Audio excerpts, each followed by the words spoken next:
Why don't you put her in charge? You better just start dealing with it, Hudson. Listen to me.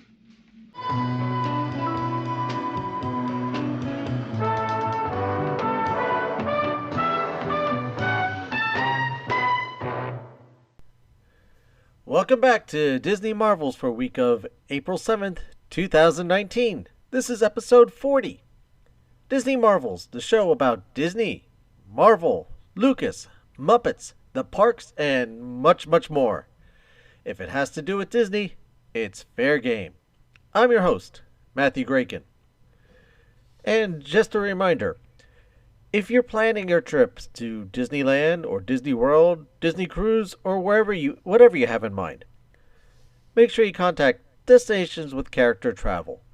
You can find them on the web at www.destinationswithcharacter.com. Again, that's www.destinationswithcharacter.com. Be sure to tell them that you heard about them on the Disney Marvels podcast. That's Destinations with Character, the official travel partner of the Disney Marvels podcast. Now to the news.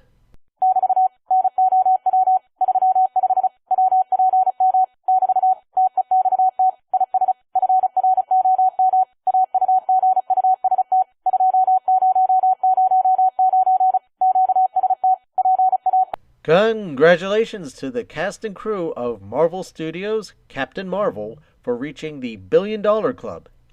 Captain Marvel is the 7th Marvel Cinematic Universe film to rack up 7-figure ticket sales worldwide, joining Avengers Infinity War, Black Panther, The Avengers, Captain America Civil War, Avengers Age of Ultron, and Iron Man 3.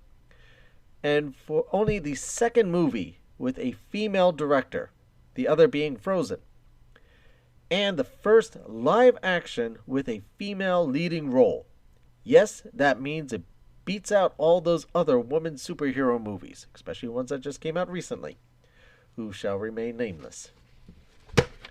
Los Angeles Times reports, young fans dressed as their favorite Marvel superheroes cheered the actors Brie Larson, Scarlett Johansson, Chris Hemsworth, Robert Downey Jr., Paul Rudd, and Jeremy Renner, who were there to introduce or to help to commemorate the announcement of a $5 million donation in cash and toys to nonprofits that support children with critical illnesses. The donations include $1 million from Disney to the Starlight Children's Foundation, a nonprofit organization that provides moments of joy and comfort to chronically and terminally ill children and their families. Additionally, the Lego Group, Hasbro, Funko, and Amazon provided $4 million combined in Avengers Endgame's toys to be sent to children's hospitals across the country to give kids the world, a nonprofit resort in Central Florida. After the announcement, Hemsworth, Johansson, Rudd, and Renner stopped by to surprise some kids from the local Boys and Girls Club of Anaheim and Garden Grove who were building Lego sets in downtown Disney. ABC News reports Disney Villains and Fila are preparing for a super cool capsule collection that captures the spirit of the popular villains like Cruella de Vil. Available exclusively at Urban Outfitters, the Disney X Fila collection includes an array of t-shirts, crop tees, hoodies, jackets, leggings, skirts, and a matching set featuring the Queen of Hearts themed half-zip jacket and bike shorts, created in a bold checker print with heart detailing. They are a variety of pieces that will allow you to channel the wickedly stylish vibes of the infamous characters that many of us will never forget. Prices start at $39, and there isn't anything priced over $110. Also from ABC News, Lea Michele is getting ready to dive under the sea. The singer and actress will play Ariel in Disney's upcoming live-to-film concert experience of The Little Mermaid. The live concert experience, in honor of the 30th anniversary of the film, will take place for 2 nights only, on May 17th and 18th, at the Hollywood Bowl in Los Angeles. Tony Award actor Harvey Feinstein will be playing Ursula. Cheech Martin will be playing the chef. Peter Gallagher will take on the role of King Triton. Leo Gallo will play stars Prince Eric, and Ken Page will be playing the famous crab Sebastian. Tickets are currently available and on sale. From the Hollywood Reporter, Kumail Nanjiani is the latest to go Marvel. The comedian and Oscar nominee is in negotiations to star alongside Angelina Jolie in The Eternals, one of two features that Marvel is preparing to shoot this year. Chloe Zhao is directing the superhero adventure project based on the 1976 comic book series created by Jack Kirby. Jolie is understood to be playing the character named Cersei, a more outgoing Eternal who has not been afraid to move amongst the humankind. In other news, the Walt Disney Company has announced a program in collaboration with Little Bites, the educational technology company that is reinventing the way kids learn, with the aim of closing the gender gap in STEM programs, that's science, technology, engineering, and math, starting at the highest level of leverage, 10-year-old girls. Snap the Gap, which is the program's name, will kick off with a year one pilot valued at $4 million US for 15,000 girls in California. Participants will receive Little Bit STEM starter packs with an estimate retail value of $300, funded by the Walt Disney Company, along with 1 year immersion in a inventors community and mentorship by an inspiring adult in STEM. UC Davis, which leads California Million Women Mentors, will help recruit participants and mentors and measure the program's impact. With this launch, Snap the Gap is calling on STEM professionals to join the movement and volunteer as mentors or partners. Additional information can be found at snapthegap.org. A new fairy tale experience, Disney Princess Breakfast Adventure, opened March 30th at the Napa Rose at the Disneyland Resort in Anaheim, California. An all-new, unforgettable experience with beloved Disney princesses has come to Disney's Grand California Hotel and Spa and will be available this spring. Began on March 30th, 2019, the Disney Princess Breakfast Adventure will be a unique, one-of-a-kind occasion where families can share special moments with some favorite Disney princesses while enjoying an exquisite 3-course brunch at the award-winning Napa Rose restaurant. The morning also includes enchanting activities, intimate story times, a private portrait location, and premium keepsakes.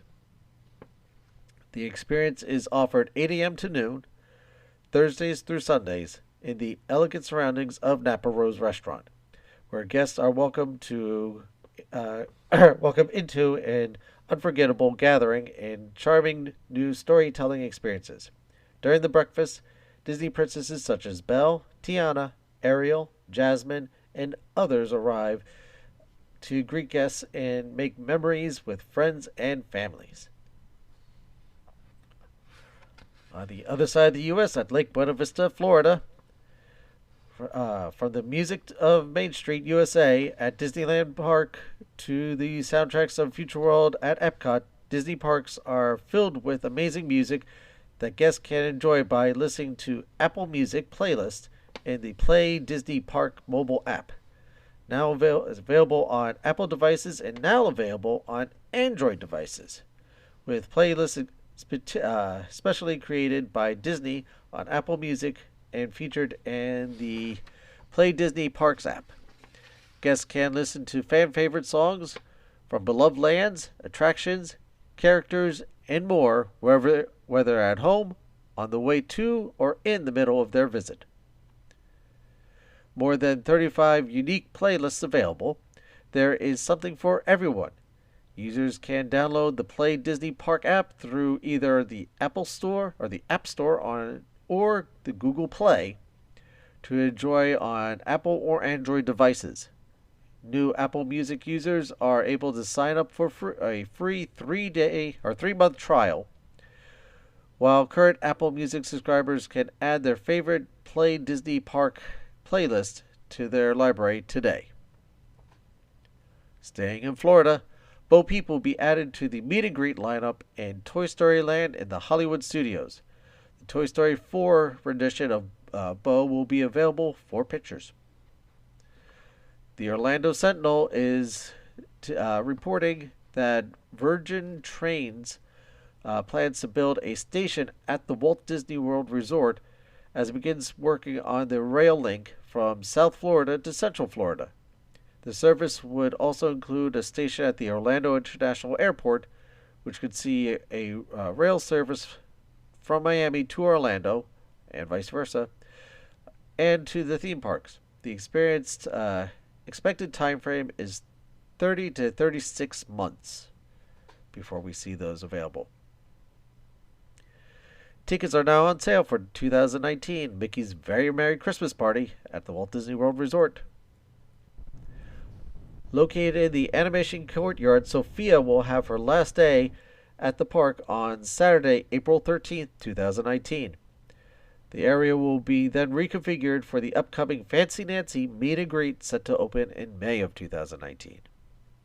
Vampirina, Pluto, and Doc McStuffins will continue to be available. Disney is expanding their Disney After Hours hard ticket event nights at Walt Disney World with a new Disney Villains After Hour event this summer from June 6th through August 8th. Disney Villains After Hour tickets cost $139 plus tax in advance, $144 plus tax on event nights. Annual pass holders and Disney Vacation Club members get a $30 discount and can purchase tickets for $109. Tickets for these specific Disney Villain After Hour event nights will go on sale April 29th. Regular Disney After Hour events cost $125 plus tax for advance purchase and $129 tax plus tax for day of purchase. Disney Vacation Club members and annual pass holders do receive a discount of $95 plus tax. The Disney Villain Hour is scheduled for June 9th, 13th, 20th, 27th, July 1st, 11th, 18th, 25th, and August 1st and 8th, all of 2019.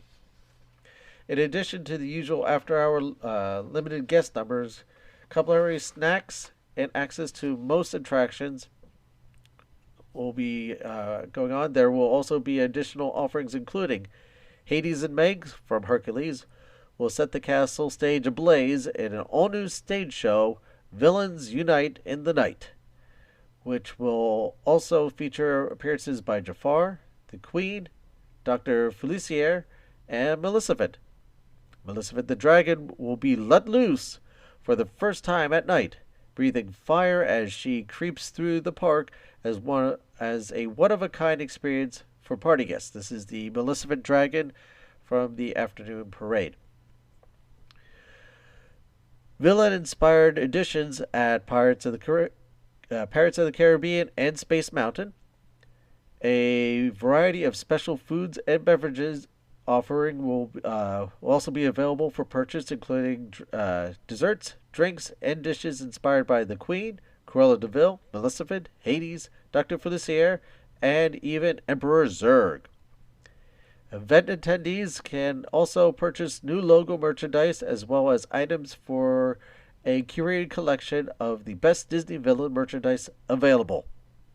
This is all thanks to www.magic.com. Illumination's Reflection of Earth will have its final performance on September 30th, 2019. We will say a fond farewell to Illuminations, and we will welcome on October 1st the debut of Epcot Forever. Check the social feeds for a short little video clip that I put up about that Disney released. on the rumor ends. According to an article in WeGotThisCovered.com, in November of last year, legendary comic book creator Stan Lee passed away, though not before filming a few more of his patent cameos. Last month's Captain Marvel, for instance, featured an unusual take on the traditional cameo as the writer appeared as himself reading his part in Mallrats. But in the upcoming Avengers Endgame, it looks like Stan Lee is finally bringing his run of cameos to a close.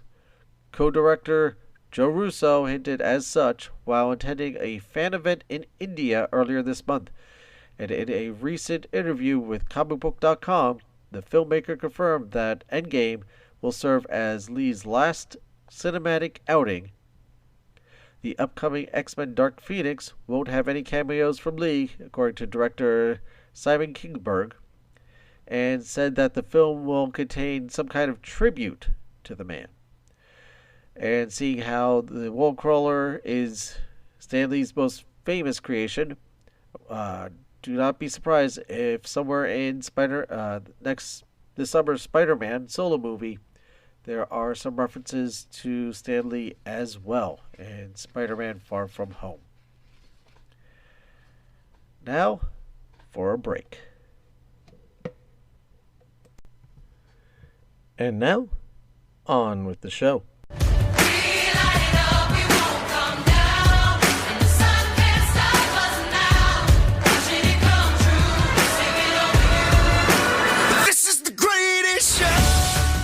Back in episode 15, I talked about how Disney had beat out Comcast in a bidding war for the Fox company and its properties and everything that came along with it.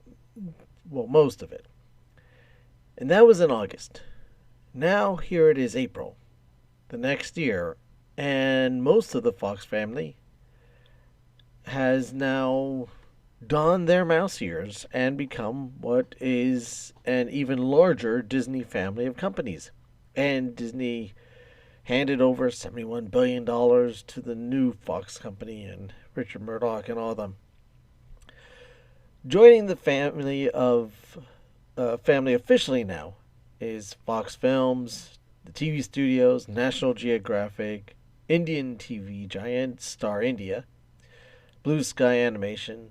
But the shorter list is what Fox is keeping, which is the Fox News Channel, Fox Business Network, Fox Broadcasting Company, Fox Sports, Fox Television Station Group, and the sports cable networks FS1, FS2, Fox Deportes, and the Big Ten Network. So let me give you a breakdown of the Disney financial map before bringing in Fox into the picture, and just how kind of convoluted, how big it was just to begin with. I mean, we all know Disney's gotten rather large recently. This is how large. So the Disney company, I got this from BBC. BBC News put this one up. So the Disney company total assets at the time before the Fox merger was $75.79 billion. Corporate was $4.9 billion of that. The investments was $3.2 billion. In consumer products, which made up $9 billion alone, you have ESPN Books, Maker Studios, Marvel Press, StarWars.com, the Muppet Studios. Then over on the Disney Media Networks, which is $32.5 billion of the company, you have ABC Entertainment, ABC News and Radio, 50% share in A&E cable channels. You have 80% ESPN. You have 30% of Hulu before the Fox merger. Marvel Entertainment, 10% in the Vice network. You have Vice Land. And then on the Parks and Resort side of things, which was $29.5 billion, you have the Disneyland Incorporated, Disneyland Paris, Disney World Resorts. Remember, the cruise line is part of that, and the Disney World segment of that as well. Then you have Walt Disney Studios, which was $16.3 billion, which is DreamWorks 2, the distribution contract that they have with the DreamWorks films, Lucasfilms, Marvel, and Pixar. So that was a lot just to begin with. Now you add in all this other stuff from Fox, and it's quite a bit more. Figure out how that all is going to fit in there and as a nice little package is hard to do, at least from our perspective. But Iger wouldn't have gone into this agreement if he didn't already have a plan, or at least have some sort of idea how he would be able to utilize all this. So what does this mean for Disney? Well, I'm willing to bet it's not going to be long before we start seeing Fox IPs in the parks in some form or fashion. Either the Ice Age characters as walkabout characters, we start seeing it pop up in attractions. Just think, whenever Pixar joined the family, it didn't take too long for them to start showing up. For example, here's an easy fix. Let's take Stitch's Great Escape in the Magic Kingdom. And let's say we switch Stitch out with, say, an alien from the Alien movies. And it could terrorize guests who are trapped in their seats when the lights go out, so you can feel the alien's hot breath on the back of your neck, the acid dripping from its mouth as it looks to devour a guest and eat people. But that's just a thought. I know it's a bit of a stretch, and I can't see Disney ever putting a ride like that into their parks. But it's a thought. It is a thought. I also think that the Imagineers have been, unofficially, let's say, thinking of ways to integrate Fox for months, probably since August. Could even be earlier than that, even whenever the talks first started up in, what was that, May or June? But obviously they couldn't say anything that they were officially doing this. But I'm sure somewhere in a closet somewhere is a bunch of ideas stacked up or locked up filing cabinet that are going to be coming out relatively quickly and presented to the board. Marvel can welcome the Fantastic Four and the X-Men to the MCU finally. So you got the Fantastic Four, Silver Surfer, Galacticus, Doctor Doom, all those on that end. You got the slew of X-Men characters between Wolverine and Magneto, Professor Xavier, Cyclops, Beast, etc., etc., etc., etc., etc. The long list of Cable and all those X-Men characters that can now somehow be filtered in. Don't forget the Legion television show. That was Fox. That is now Disney as well. I have a feeling the X-Men brand will somehow be channeled through Deadpool somehow. That is just a hunch, being that Deadpool is kind of the kind of doing a little better, a little more popular, and how much focus between Iger and Feige Deadpool gets whenever people bring up. Most people do it because of the R-rated reason, but I think Feige has an idea for those characters. Feige has an idea for everything, and he knows how it's all gonna kind of blend in, and at what points and how things are gonna work out. I mean, you don't get through 21, 22 movies of the Marvel, what makes up the Marvel Cinematic Universe, and not have a plan and not kind of figure this out. Again, just like the Imagineers, I think he's been thinking about this for a while now. Whenever Iger goes to him, hey, we may be getting Fox, you may be getting the X-Men, the Fantastic Four back. I am sure Feige did a little dance in his office, because that just opens up so much more possibilities. The Fantastic Four could even show up in a small part in the Eternals. Just granted, this is mere speculation, but think of it. As of now, officially, they can use those characters. They are Disney's characters to use. They haven't filmed the Eternals yet, and the Fantastic Four did a lot with the spatial creatures. I mean, like I said, you got Galactus, you have Silver Surfer. any of those characters are now fair game to be used in any of the movies. So is it beyond the realm of possibilities that something shows up in Eternals just to kind of start hinting at things, start kind of, hey, look, we could use this now and expect it soon, kind of like a little Easter egg hint? No, it's not. It's not. Doesn't mean they're going to do it. No, it doesn't mean they're going to do it either. But there is that possibility. The division, though, that's going to benefit the most from this acquisition hasn't actually officially debuted yet, and that is Disney Plus. The large library of the past movies and TV shows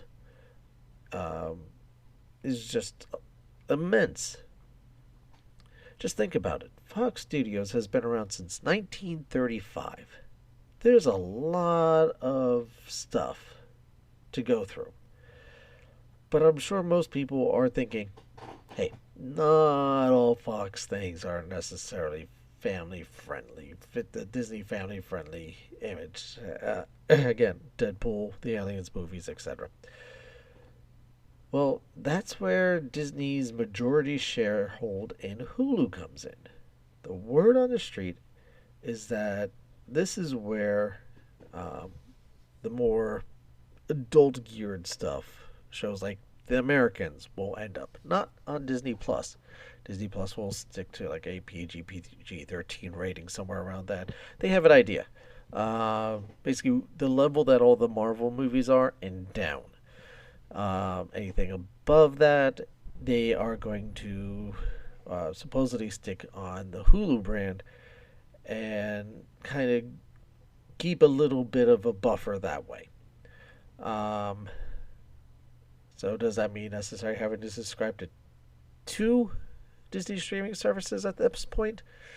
That's the way it's sounding if you want to get access to everything. But we shall see.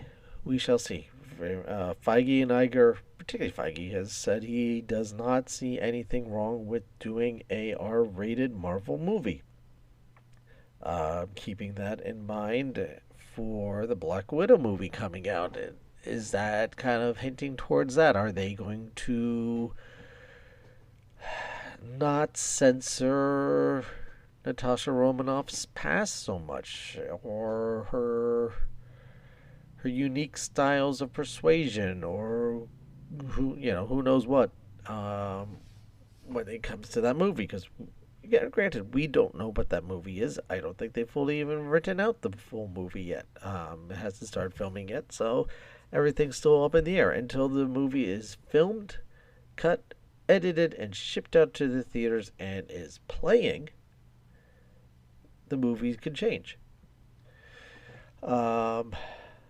So we shall see. We shall see. There's just a lot of good possibilities going on here. And it just keeps on getting better and better to be a Disney fan. Leaving it at that. I also think, before, as strange as this sounds, even though Disney owned Star Wars, they did not have the rights, the distribution rights, or the full rights, financial rights to the original trilogy. So 4, 5, and 6. Those were still technically under the Fox distribution. So that is now back under Disney's flag. So they will get that back. They will have access to put that on a streaming network or do whatever they want with it. It's even some classic TV shows like MASH. That's now Disney. That was a Fox property. That is now a Disney property. So, again, going back to like some old classic. Well, Fox is MASH is somewhat old, but it's an older show. Though I do remember watching the new episodes on TV. But it is now considered an older show. But it is definitely a classic show, and that is theirs now. The MASH movie. There's so much that is now available to them that wasn't before. Being frank, Disney's back catalog of work from early 70s 60s, 50s is entertaining and family oriented, but the overall quality, not the best word, but the overall presentation of the package is light and fluffy versus something with a lot more substance or merit to it. It's good stuff. I'm not knocking the old Disney stuff. I enjoy the Ugly Dachshund and stuff like that. Old Mickey Mouse clubs, Zorro, Davy Crockett's. That's all good stuff. But how much of that can you build a streaming service or a all access library to, where you now add in everything that was under the Fox flag, on top of things like the Muppet shows, all the do they get all the animated stuff, the rights to all the old Marvel animated stuff? I'm not sure. I'll have to look into that. But that would, again, so at least to get the stuff that Fox did between Spider-Man, X-Men, all those animated from the 90s. They definitely get those. I don't know if they get the Tick. Maybe they'll get the Tick, or does Sony now have that? But they have all this extra stuff now that they can build a streaming service around, that they can build a want for us to pay money for this streaming service to battle Netflix and Amazon Prime. Prime, I don't think, is fully their target. It is definitely against Netflix, and they're not the only ones. DC is going to be doing it. Maybe just DC, AT&T. I apologize. AT&T, who now owns Warner Brothers, who owns DC. There is a DC streaming service. There's the DC streaming service, and there's going to be a Warner Brothers streaming service. So there's going to be a lot more competition. Iger knew years ago, whenever he first got into the head of Disney, he knew years ago at that point that the future of television wasn't broadcasting. The future of television would be streaming. And most people laughed and got, oh, well, no, that's going to happen. I think it was him. There was at one point where they were talking about this, that whatever their hit show of that time was just aired. Within 5 minutes, they were able to go onto a computer, go online, and find that episode online already able to watch.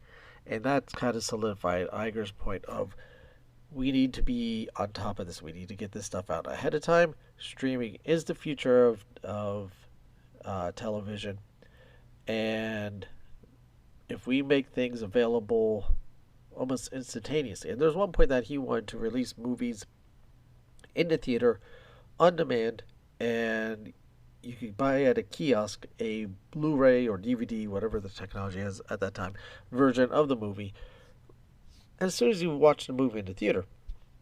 So everything was fully accessible at that point. And we are seeing a point in time that this is pretty much what is happening. Again, how does this go back to Fox? This is just solidifying Disney's position in that market. Again, access, giving them more stuff, and just gives them also more toys to play with. As I mentioned, they got more TV networks. They got FX, FXX networks, the National Geographic, which is going to be huge. Somehow, I hope there's a beautiful marriage between Disney Nature and National Geographic's, not a takeover of merging Disney Nature into National Geographic's, but both of them existing in harmony, supporting each other. It gives them an outlet for Disney Nature films to be shown on TV on the National Geographic channels. Under the National Geographic flag, you have,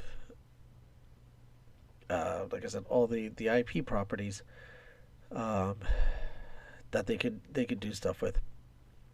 They got the Blue Sky Studios, which, like I said, did the Ice Age movies, they did the Charlie Brown movie, they did the Rio movies. Again, more stuff that is now integrated that into the family that they can do so much more stuff with. So my question to you, my listeners, my friends, what of this merger are you happy about or looking forward to? Or are you thinking, whoa, Disney, you've taken on too much more than you could chew? Let me know what you think is your feelings toward this merger. Is there something that you're excited about? The Simpsons now being part of Disney, Family Guy now being part of Disney, Ice Age films, Avatar. Let me know on the socials. Join the conversation. Shout it out on the socials on Facebook.com/Disney Marvels Podcast or on Twitter at Disney Marvels. One more time, the Facebook is Facebook.com/Disney Marvels Podcast, and Twitter is at Disney Marvels. The addresses are in the show notes. You can also email the show with your answers or suggestions to DisneyMarvels@gmail.com. One more time, the email address is DisneyMarvels@gmail.com. Or you can leave a voice message through the Anchor app. I want to thank you for your time. I know how little time there is, how precious your time is. I've faced this challenge every day myself, trying to balance life, work, fun things like podcasting, family. There's never enough hours in the day. And to know that you spent a little bit of that time listening to my show with me means a lot. I really do truly appreciate it. I see you all out there downloading it, and I love it. It means so much to me. And I'm so glad that we could share this time together. If you could do a couple more things for me, if you could please go online, go to iTunes, rate and review the show. Share the show. Let all your Disney friends or Marvel friends, Lucas friends know about the show. Get the more people involved. The more people that we can have involved, especially Disney people. Like I said, Disney is family. So the more family that we can have together, the better. Please rate and review the show. And don't forget to subscribe to the show while you're at it. Find out when I'm posting new episodes. While you're at it, also, do consider becoming a premium subscriber to the show. You can do this over at anchor.fm/Disney Marvels/support. One more time, to become a premium subscriber, go to anchor.fm/Disney Marvels/support. Remember, this show is brought to you by listeners like you. And if you're planning your next Disney vacation, make sure to contact Destination with Character Travel. They are the Disney earmarked agency specializing in Disney cruise and resort vacations.